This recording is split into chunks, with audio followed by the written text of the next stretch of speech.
king comes to you, bright and victorious, lowly and riding on a donkey, on a colt the fall of a down.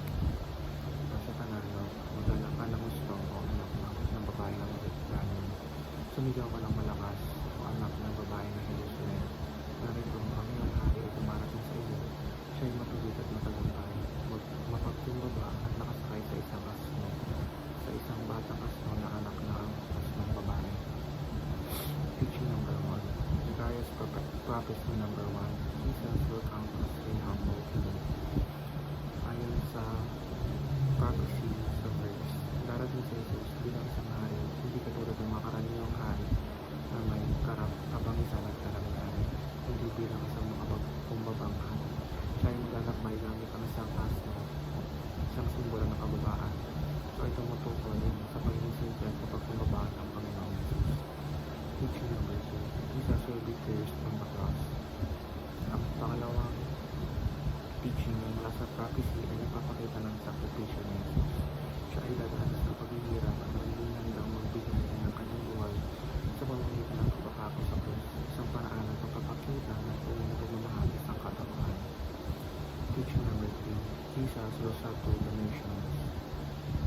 Ang pangatlong verse ay pangatlong teaching ay ang pangako ni Jesus ay maghari, hindi lamang sa Israel, kundi sa buong mundo. Sa kabilang ng kanyang pagbabaang loob, siya ay magtatagay na kapangyarihan upang magpasakop at magtagumpay sa lahat ng mga bansa. Application number 1. Welcome Jesus into your life. Isang mahalagang aplikasyon na itinasok dito ay ang pagtanggap kay Jesus bilang hari at tagapagligtas ng ating buhay. Tinutukoy nito ang pagiging bukas natin sa kanyang kabutihan at pagpapatawad, ang pagpapasakop ng ating sarili sa kanyang pamumuno. Application number 2. Walk humbly with Jesus. Hindi lamang sa pagtanggap kay Jesus, kundi pati na rin sa ating pang-araw-araw na pamumuhay, dapat tayo magpakita ng kababaang loob.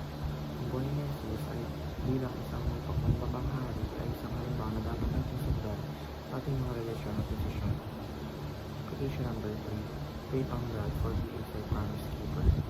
Ang isang application ay ang pagkakaroon ng pagtitiis at pag-asa kay Diyos. Pagamat hindi agad-agad makikita ang kanyang mga plano, kaya ang hinihikayat na maghintay at pagtiwala ang Diyos ay tapat sa lahat ng kanyang mga pangako. Yun lamang po ang